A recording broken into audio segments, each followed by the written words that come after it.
Hi guys, I'm Harvey Brook, the UK Sales Manager for Wessex International, and today we've got the Turf Beetle in front of us. We've got a 1.2 metre brush inside the deck, which runs in line with the wheels. So you find yourself following the contours really nicely around the golf course, whether you've got a flat green or you've got a little bit of undulation. The Turf Beetle will follow the contours nicely and you'll get a nice clean finish behind it. You've got a little 5.5 horsepower Honda engine.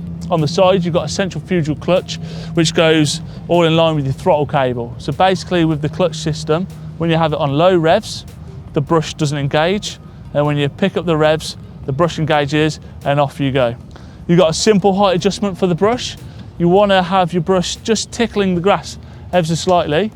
If you do need to adjust it, it's very simple. Just lower it down a little bit if you're not getting a nice clean finish. On the machine as well, in line with the pricing point, we've got a little manual winch, which is super simple.